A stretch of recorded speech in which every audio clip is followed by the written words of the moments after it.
quand on parle Pyrénées, on pense surtout ours, grand tétrage, gypaète, tout un symbole de faune sauvage, de montagne. Mais en fait, les Pyrénées ont aussi une autre originalité. C'est les petites bêtes qui vivent dans les Pyrénées. Parce que c'est là où on va trouver les bêtes qu'on ne trouve que dans les Pyrénées, ce qu'on appelle les endémiques, les animaux qui ne vivent que dans une zone bien précise et bien particulière du territoire. Et aujourd'hui, on va s'intéresser à une petite bête qui est très simple, ancienne, très ancienne, et qui vit dans les torrents et les ruisseaux de pratiquement tout le massif des Pyrénées. Cette bête, elle a changé de nom récemment, on l'appelait auparavant Euprocte des Pyrénées, ou maintenant Calotryton. Ça ressemble à une espèce de grosse salamandre, et ça fait partie de la famille des salamandres, effectivement. En fait, il n'y en a que 4 espèces au monde, dont 2 dans les Pyrénées. C'est pas une grosse bête, puisque elle fait au total avec la queue entre 10 et 16 cm. Et elle pèse entre 6 et les plus gros font 11 grammes. Voilà. Par contre, grande surprise, c'est un animal qui peut vivre jusqu'à 26-27 ans. Surtout quand il est à 2000 mètres. Mais c'est pratiquement parmi les amphibiens, en tout cas européens, celui qui vit le plus longtemps.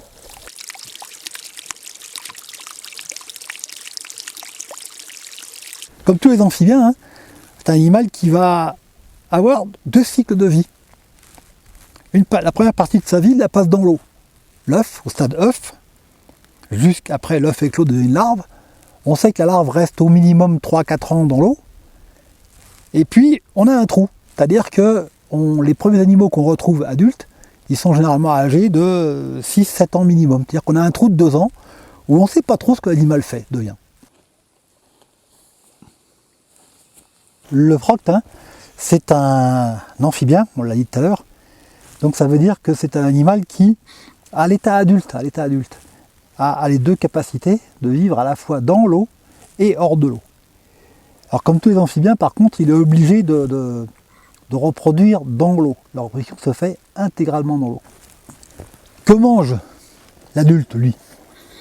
Eh bien, il va manger essentiellement dans des petits insectes qui vivent dans l'eau, très souvent au stade larvaire. Et en fait, comme c'est un amphibien qui vit dans l'eau froide, il n'a pas besoin de beaucoup manger. Sachant que pendant qu'ils sont en hibernation dans les trous de la berge en hiver, bien entendu, ils ne mangent pas.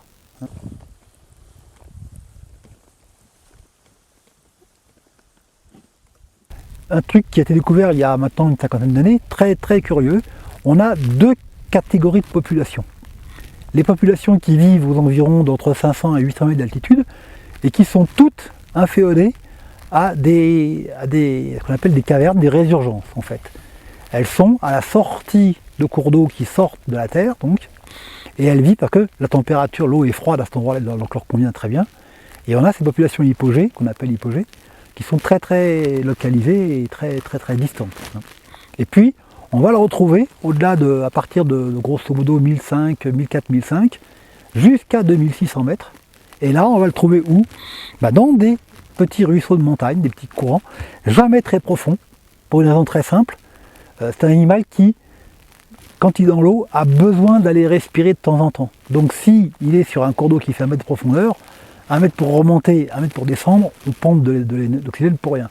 Donc ça va être des cours d'eau qui vont faire 30-50 cm, grand maximum 1 mètre de profondeur. Et surtout avec un courant très faible, parce que, on le voit aux images, c'est un animal qui a beaucoup de mal à nager, qui nage mal, qui marche plutôt sur le fond. Donc tel que le courant est fort, il est emporté par le courant. Quand on voit un euprocte, il y en a en fait entre 6 et 10 derrière, qui sont cachés, parfois dans des petits trous minuscules, et en fait, les populations sont parfois plus importantes qu'on ne le pense, ce qui fait que l'espèce est considérée comme étant en bon état de conservation, pas en danger en tout cas. Sauf qu'il y a quand même quelques petits problèmes.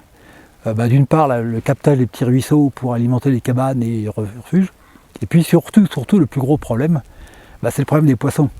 Parce que quand on met des poissons dans des torrents ou des gaves, etc., ou des ruisseaux où le proc se trouve, les larves qui font 2 cm de long, 2-3 cm de long se font facilement manger. Et on s'est rendu compte que même des grosses truites adultes arrivaient à avaler des oeufs en entier. On a retrouvé jusqu'à parfois 6-7 oeufs dans l'estomac d'une truite, une grande truite de 30 cm. C'est le point faible actuellement de la conservation de l'euprocte. Et il importe d'avoir une politique d'alvinage qui tienne compte de la présence de cette espèce.